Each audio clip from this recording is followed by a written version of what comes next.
Speed is everything, guys. Over planning, over speculating kills your dreams. So many people never get out of the planning phase because they get caught up in limiting thoughts or they don't get the support that they want. But guys, if you just fail forward, you're gonna produce amazing things. Today, we're gonna talk about real business, how you can fail forward even if you don't have your plan perfectly together. Guys, so what I'm gonna jump in and talk about first is failing forward. We started this podcast after a couple ideas of saying, hey, we're gonna do this in a shed because that's what we can basically afford at this moment without getting a big building or wanting to do a big office. Studio of some kind. Yeah, and we're doing shed talks, and we're not even in a freaking shed. We're just in our current office that we rent. We want to get rid of this overhead expense, and we're going to go out and buy a shed later. But we've already started this. We're shooting 5 podcasts today right here in this room, and that's just the essence of what we're doing. We're going to deliver good value, and you guys are going to be able to have these resources to build your business, to create freedom, and create a legacy for your family. What you're seeing here, our backgrounds, the plants, our whole setup here, we set this up in about an hour. We brought stuff in from our home, and like Bailey mentioned, the failing forward idea, something I call done not perfect.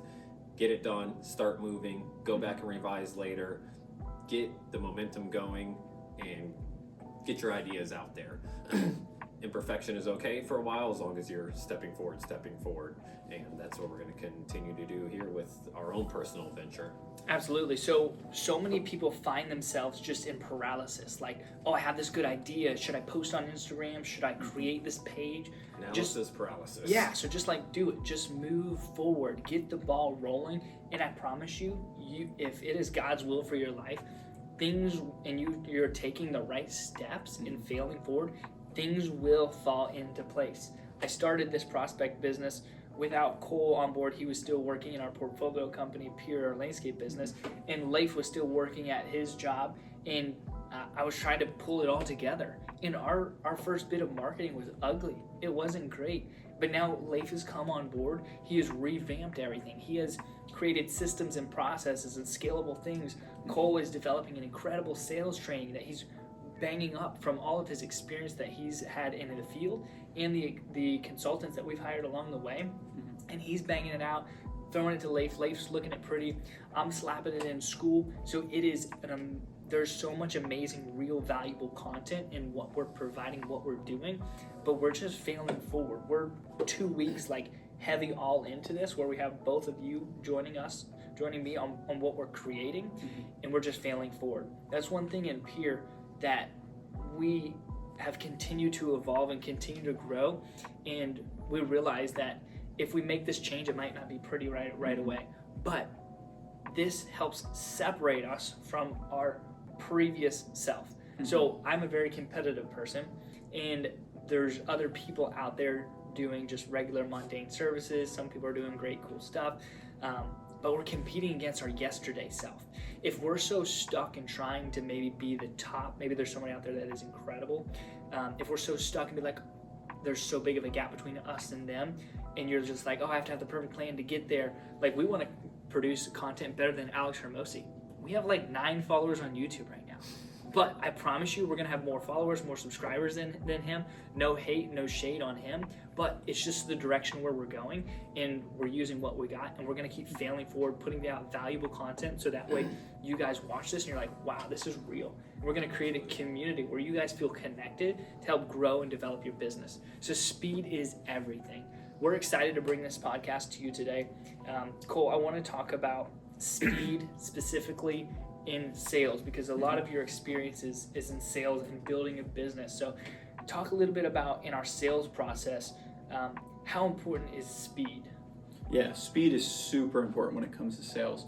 If you're not moving quick, if you're allowing the customer to kind of take their time, it opens them up to the ability to start thinking different routes, going, oh, let me give you an idea of this, and then the homeowner may think of, oh, well, let me take my time, let me get another quote, let me get another proposal, or something comes up in life. For instance, we've had plenty of homeowners that like we've got them pretty much ready to sign up, then the husband or the wife walks in because they weren't part of that initial meeting, and they say, well, we got to hold off. And if you can't close them at that point in time, it tends to slow down, like you said. Well, slow the thing down. is striking while the iron is hot. So like, the husband might even walk in and be like, "Oh, okay, yeah, sure, this is good," and they'll be happy with the final outcome. So you're not trying to trick people into anything necessarily, but you are providing that value, and then you stop maybe some second thoughts that they may have had, and or even bring it all the way back up to the first call when they call the CSR, the representative. For sure. If they let that call go to voicemail, and they don't call them back right away, and versus another company answers it with a friendly voice, dude, Done deal. you about smoked yourself. It's the idea of not giving a large amount of space between you, the customer, and that eventual conversion. All that space equates to delay, other thoughts, the husband or the wife have an input. It's almost like kind of continually applying just enough pressure in a very, friendly and communicative way to stay on top of that. Absolutely. So that goes like into like service, speed to lead, speed to sale, and closing rate, and but like actually building a business, right? Because that's the main thing that we're talking about here.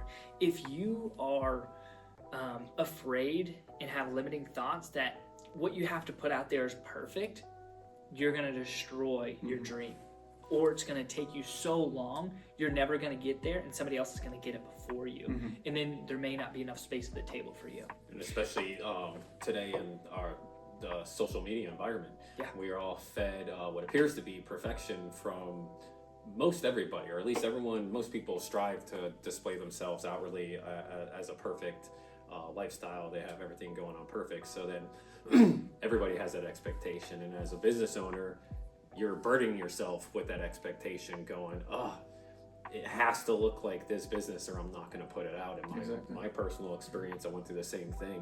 I would create something really cool, and I'd take a lot of photographs and come up with all kinds of copy for it, and it might not have just been perfect. I might have not hit my vision for the day, and what I end up doing, not making that post, not doing that piece of advertisement, not reaching out, and meanwhile my competitors or other similar businesses are out there posting every day, connecting to their clients, their customers every single day. And like Bailey mentioned, having that analysis paralysis will hold you back when other people are sprinting. I'm over here tying my shoes still, making sure my shoes look great for the run, when really I just need to get to the finish line. You can't steer a parked car, so you have to move first, I like that. refine later. So if as you're building, like, you have to start excavating, get the trees, get the plants out of the way. Even if you have no idea how to build a foundation yet, There you go. you gotta get the trees out of the way, get the muck soil out of there, and then talk to the people, surround yourself with community. That's one of the most important things, is join a group, join our group, and you will get surrounded by like-minded people who are consuming our content and understand, hey, I have to move. I cannot sit on this dream for 5 years. And if that is you and you've been sitting on that dream, like, here's your permission. Remove the barriers between you and your dream. Cut out all of that fluff of limiting thoughts. Take it and throw it in the river. Throw it in the river and be revitalized. Open up your brain, open up your thoughts, get encouraged, get motivated. Because if you don't start, you'll never get there. Absolutely. And I promise you it's going to be ugly. Yeah, there will be some I do challenges. promise that. It's going to be ugly at first. You get the 80% and just run with it. You're going to refine as you go. And that's something, like you just said, 80%. That's something we've always focused in when it comes to sales, is focus on that 80%. The 20% you can come back later and perfect it. You can get those small details, tuned up to be the way you want it, but focus on that 80%. Get it going, and that's where the speed comes in. Just get that 80%, the speed going, perfect it later. Absolutely. And I like what you said just now about giving yourself permission to do so. Breaking that analysis paralysis, perfectionist habit is hard, especially if that comes naturally as one of your personality traits. It's very hard to get past that. So surrounding yourself with like-minded people with the same goal, but with different personality traits. For instance, in our relationship here, Bailey is a huge driver, big vision, let's get it done. I'm a perfectionist, I'm a planner, it's easy for me to fall into an analysis paralysis, but because we're exposed to each other and our personality types, and there's a balance there. It allows, he allows me or motivates me to drive forward without so much perfection, and I influence him to maybe plan just a little bit, so we've got our things under the reins a little bit. So when you're around these type of people and you're having conversations, you rub off on each other, just like in everyday life, and the motivation and hearing it from someone else is huge. Otherwise you're living in your mind, and sometimes you find yourself banging your head against the wall, and really just kind of speaking your ideas out loud or speaking to other people and just being open with yourself. Hey, this is where I'm stuck. What are your thoughts? What from your perspective, what could I be doing? Having a third person perspective, an outside perspective, another set of eyes on your project could be revolutionary. With speed, when you start and you start action, and those actions reveal the things that are hiding in when you're planning. Like when you start getting in the soil, then you start to figure out, okay, here's some challenges that I would have never known about, or here's what my clients want that I would have never known until I started servicing them. And so now I can pivot, shift some of my service offerings to not only be very profitable, but be very value driven and serve my clients, and in return make way more than you ever would have thought you would, just offering your first starting point service option. And so that is like the key. Jump in, dive forward, don't stop, and just continue to evolve. One of our core values is relentlessly learning.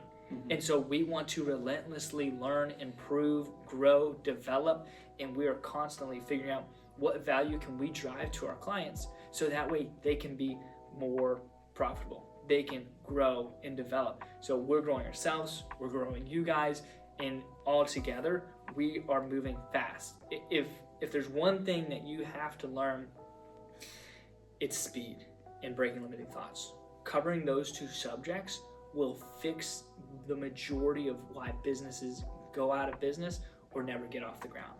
Because there's always someone out there moving faster, right? There's going to be someone in your field, your competitor, that might be working a little harder, working a little faster, and that could be the difference between acquisition, gaining new clients, new services, just working that bit extra. So we kind of have a thing around here is, once you feel like you've worked enough for the day, put in another hour, right? Because most people have that stopping point, kind of have the threshold of what a workday should look like. You do an extra half an hour, you do an extra 20 minutes, you do an extra piece of a project, you've done a little extra. Now multiply that by 365 days in a year, you've done weeks worth of work, more than your standard competitors. So I'm always kind of looking at it as like, we're in a race. We're in a race. There's someone on my tail. They want the gold as much as I do, and I'm trying to get to that. Sears, they had a catalog, and if you're young like me, I didn't know this, I didn't experience this, but my father taught me this. People bought houses out of Sears book, and that was a thing. They'd give you this book, and you pick all your Christmas presents out of this book. It's like a one-stop shop. Yes, and so nowadays, people give their kids a tablet or a phone, and they say, okay, shop through Amazon. What do you want? Here's a list, and they have a list that maybe presents under $30 or whatever, and you hand it to your kid. Hey, pick out 3 gifts from here. And Sears they're either out of business or they're almost obsolete, because Amazon came and crushed them. Amazon came with speed, and I mean, Amazon was not new either. Amazon was in business for a long time. They started in the books, and then they continued. They were a bookstore. They were a bookstore. They started out a bookstore, guys. 4 or 5 logo renditions. Yes, they've continued to evolve. They smoked Sears, one of the biggest providers for goods for households. Now look at what Amazon is doing. No, we can't even imagine. I mean, imagine not having Amazon in our life. So oh my gosh! I walk into a store again. What? Is that a thing people do? Right. Yeah, right. Exactly. And so like it's like they understand our world is moving to more convenience.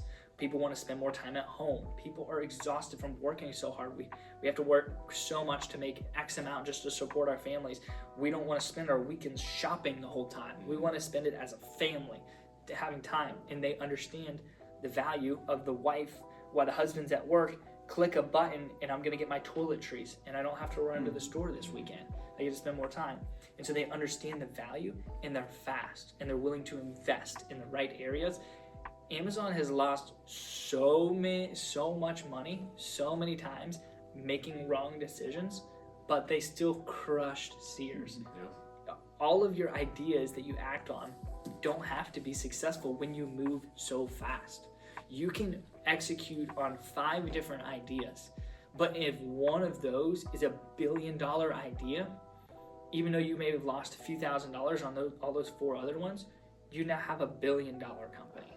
And in addition to the speed aspect of things, by nature, humanity, we're becoming much more impatient, right? And so keeping up with today's society of impatience, you have to have that speed because people are expecting that speed.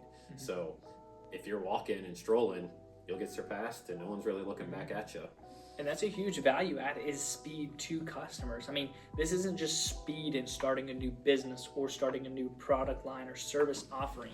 This is speed throughout your entire company. When a customer talks to you, how fast are you going to get a service person out to their house? Or when they place an order online because they think it's cool, how fast is it going to be to the doorstep to serve that customer for the needs that they bought it? Like, how are you going to put that value into their tangible hands? How fast can you do that? And that is a huge selling point to separate you from other commodities. So speed is everything, whether it's starting a new business, starting a new product line, or your business operations.